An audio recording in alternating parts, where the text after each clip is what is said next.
Hello everybody, I hope you're ready for tonight's stream, or today's stream, depending on what part of the world you're in. It's Halloween, so I thought I would do something special. We're not going to be playing the game. For those of you who don't know, just giving a little bit ahead of time, that there is something wrong with this game. So I'm not going to be playing it, and I recommend you not to play it either. We're going to be looking into this game today. So I'm going to... let me see what I'm gonna do. I'm gonna first inform you a little bit about this game. No spoiling in the chats, I will talk about this game. Now, let's start with the history of this game. Let me pause the music. For those of you who don't know, Sonic Gather Battle was a fan game that was entered in Sage a couple times. When this game first premiered, it didn't appear to be anything off. It just seemed like your normal Sonic game. Let me check the audio to be sure that's loud enough. There, that should be loud enough. Now, this appeared to be your normal Sonic game, and it was based off of Sonic Battle. Now, Sonic Battle was a GBA game that included a lot of Sonic characters and was kind of like Smash Bros. This game added in a bunch more characters, as you can see right here. You can play as the Werehog, you can play as a bunch of different Sonic characters, and you could even play as some anime characters. I'm going to exclude this man's commentary, but you could play as characters like Ichigo. And I don't think that's an original sprite. I think that's the same sprite they used in Super Smash Flash, so I don't know why this guy was so obsessed with his own sprites. But as you can tell, this just looks like a normal game. Here's one of the levels from this game. This level is without commentary, so you can actually see what the game looked like. This is gameplay as Super Sonic. You can see a bunch of little ghosts popping in. They had unique levels from all throughout the Sonic the Hedgehog franchise, and a bunch of unique characters you could play as. Now you can get the same experience from Flash games, but it was really cool to be able to get something like this from an actual game that you can download and play with your friends. And this game actually played a lot like Smash Bros. More than Sonic Battle itself did. There was even Smash Balls in this game. Hell, at one point even Mario was playable in this game. This game had mini bosses, it had level hazards, it was great, it was a good game. People praised it when it was out. Now you're probably wondering, what caused the downfall of this game? What happened to ruin this game? Why can't I find this game anymore? And why are people in the chat calling it a virus? Well, let me turn back on the music for a second. This is what caused the downfall of Sonic Gather Battle. For those of you who do not know, the Sonic community is obsessed with making their own OCs, to the point to where OC creation was even included in an official Sonic game. OC creation, a lot of the times, people would edit sprites. One of the most famous sprite comic edits was Project S&T. That was just a recolored Amy sprite. People have been ripping sprites for years to tell their own original stories with their own original OCs. And this guy who made this game really didn't want people to do that. And I won't say his name because his name isn't important. I don't care about his name. I don't want to give him any more attention than what this video is. This video is about his creation, not him. But he was so worried about people doing this to his sprites because he spent a lot of time to add in the characters that he put in the game. The Werehog and all these other sprites. And rather than give back to the community he's taken from, that being the Sonic the Hedgehog community, and just accept that people will take his sprites like he took Sega's sprites, he decided to hoard his sprites. He didn't want people taking them. And another thing is, he didn't want people cheating at his game. For those of you who don't know, there are cheat engines that you can open up and then it'll give you items, it'll give you extra lives. He didn't like that. He didn't want that happening. He didn't want people to be able to Google cheat codes for his game. So what he ended up doing was, he made a patch for his game, and this patch added in a DRM. For those of you who do not know, DRMs are, they're supposed to be for anti-piracy. That's what their original cause was. DRMs can get access to your computer and access to your files to see if a file is legitimate or not. But if you are a malicious coder, you can actually use your DRM to gain access to someone's files and then steal information from them, or even lock them out of parts of their computer. This is what this creator ended up doing. He ended up taking the DRM and making it malicious. Now what would happen is, if you ended up trying to open up any cheat engine, or if you tried to open up the game in any way, he would know. And when you did try to do this, it would activate several stages of his DRM, and each one of these stages would slowly make the game unplayable. I'm going to show you this full 1-minute clip showing off what would happen when a DRM would activate. And then I'll tell you more about the DRM after it's done. So let's watch this. Let me be sure that, yeah, we're screen sharing. Let me be sure the audio is loud enough. Yes, it is. As you can see, this person tried to look up cheat codes. The game is running fine right now. They're going to go into their internet browser and try to look up something. Gather, battle, cheats. Their internet browser would close immediately. Now, the reason why their browser would close immediately after they tried to look up cheats is because the game was already having access to their computer, and it would already search for when certain words were typed in. So if you were trying to type in Sonic Gather Battle Cheats, it would know that you're doing that, and it would shut down the device that is trying to access that. And because you gave it these permissions, your computer couldn't stop it.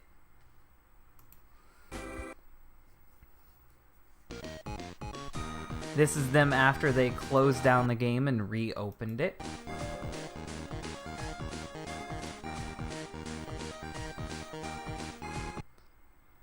You probably heard that little Windows ding.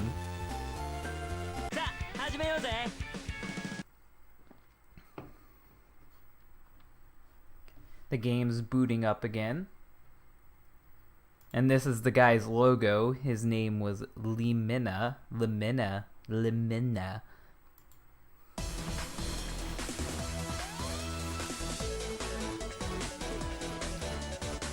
Oh yeah, he was complaining about people stealing sprites, but he stole the opening to Sonic the Hedgehog 4. Couldn't even steal the opening to a good Sonic game.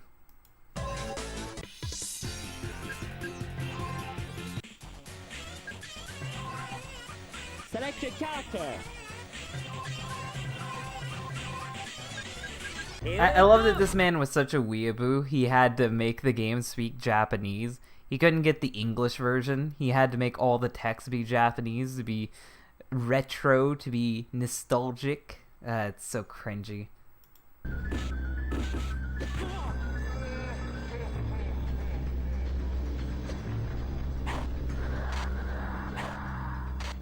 As you can see, this is one of the later stages of the DRM. This isn't the first stage of the DRM. After so many stages of the DRM, it would just turn into this red background with a bunch of evil demon-looking ghosts. Let me see if I can find the Sonic DRM, the Sonic Gather Battle DRM for the first stage.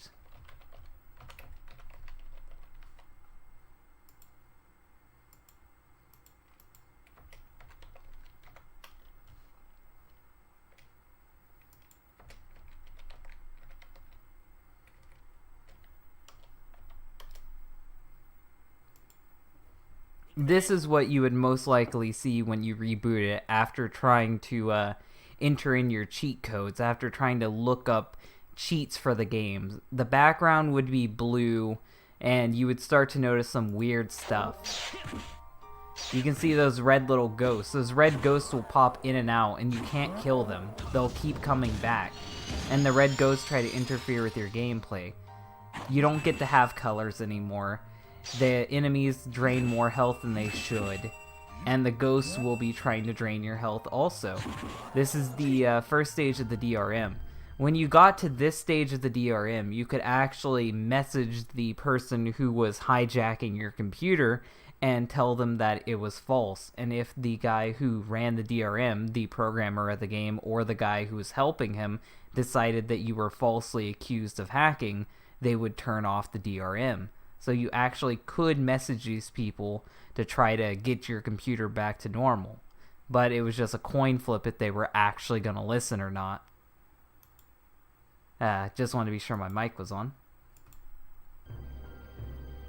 Yeah, it was getting a little spooky. You can see random red bits.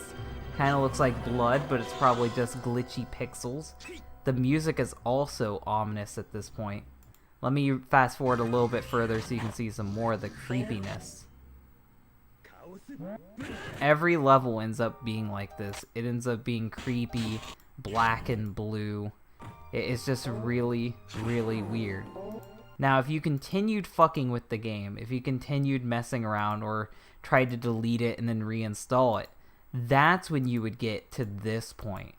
After you reinstall it, trying to get the problem out, that's when it would go into Phase 3 DRM. Phase 3 DRM has the Sonic CD bad ending music, or the Sonic CD boss music, and you would see a bunch of red demon eyes popping up out of nowhere. And there would be even bigger, more violent looking ghosts coming after you. And these ghosts would make the game practically unplayable.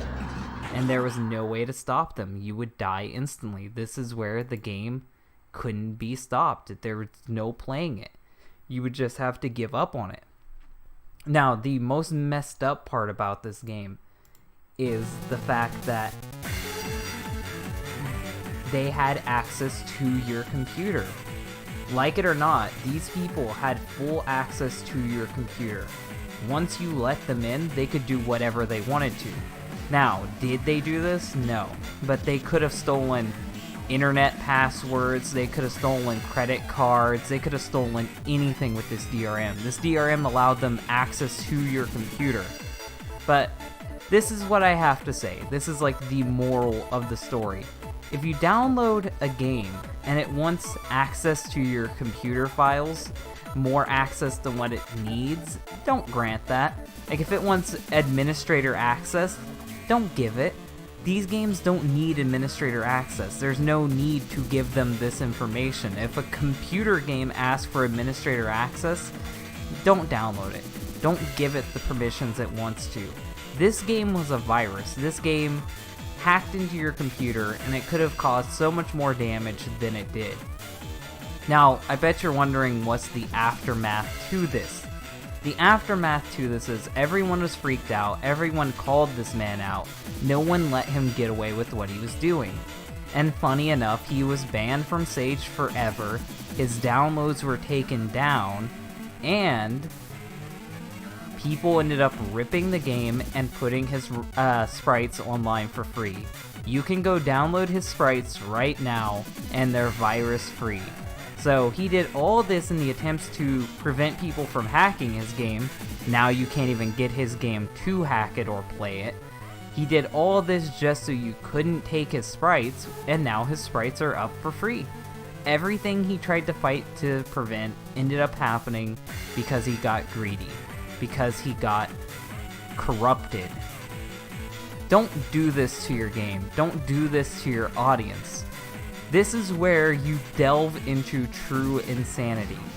You shouldn't care if someone wants to take art assets from your game, because at the end of the day, you don't own anything about that game. These IPs belong to Sega.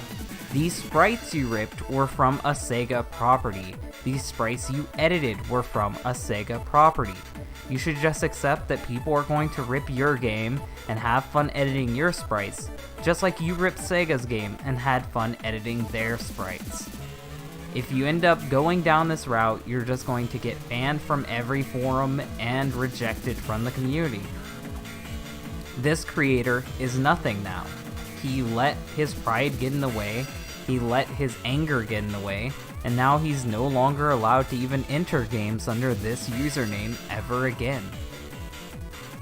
And that's really all I have to say. At the end of the day, if I would have read this on a creepypasta wiki, I would have called it bullshit. I wouldn't have believed that a game like this existed, but it did. This game was real. This is the first time in the Sonic community where the creepy haunted game was creepy, but it wasn't haunted. It was much more malicious than any ghost. And that's the end of that. I'm going to rewind this music, and I'm going to open up the chat, and we can talk. I'm going to turn that. Let me move this to the middle. So guys, let's talk. This is only 16 minutes long. We're probably only gonna go for like maybe 4 minutes in the chat if we even have anybody talking. This is a rather short stream, but it's just something I wanted to talk about. It's Halloween, I wanted to do something spooky, and even though this is very short Sonic Insanity, I felt like that this was something that was worth talking about. This is sad? Yes it is, because this game was actually good. That's the sad part. Hello, Jupiter. It's sad that he did this, though I kinda wish someone would recreate this game, though. I mean, I'm sure eventually someone will make a better version of this game. I'm sure that it will happen. If you guys have anything to ask about this game, if you guys want to add anything to this, if there was anything I left out, comment that and we'll read it. So what am I up to? I'm just doing a Halloween stream for you guys. If I have a little bit of extra time, I'll try to stream a game too. Just wanted to do something spooky for Halloween, and I already released all my Halloween videos. Wouldn't people taking his sprites give him even more popularity? He didn't see it as that. He saw it as people stealing from him. He saw it as people taking his fame. The irony was lost on him that he stole the sprites to begin with. Will you play a game? I might. What happened to the planned Sonic World stream? I announced that on my Discord. They ended up deleting the videos I was going to talk about, and they made all the information I was going to talk about public, so there was nothing for me to cover. The videos I wanted to commentate are deleted, and the information I wanted to talk about is now public, so I canceled the stream.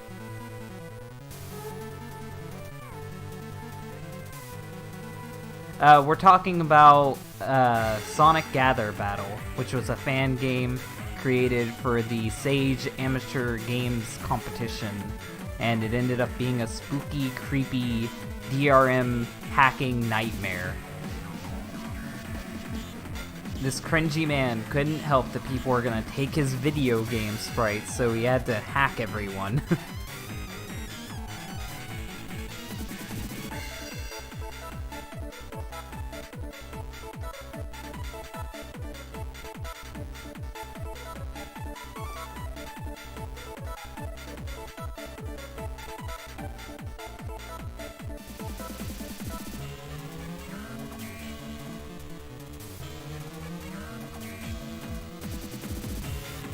I just did a stream talking about it, so I don't know what to tell you.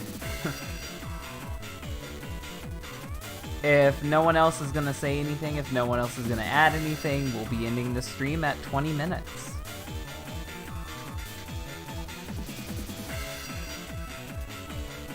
Hello, hell no. If he used his brain, he would have seen that people could easily go on another device. I mean, yeah, they could.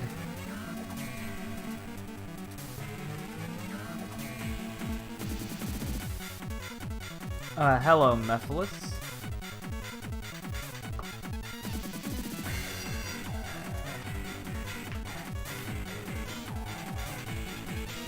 I'm gonna see if we get any more interesting comments, and if we do, then I'll keep going. But I might be ending the stream right now.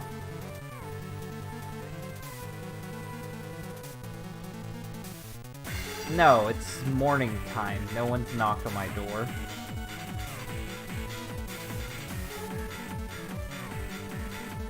Okay, I'm gonna be ending this stream. Thank you guys for watching this. I hope you guys have a good Halloween. If you like this stream, hit the like button. If you really like it, share it, and if you want to see more content like this, then subscribe. Bye.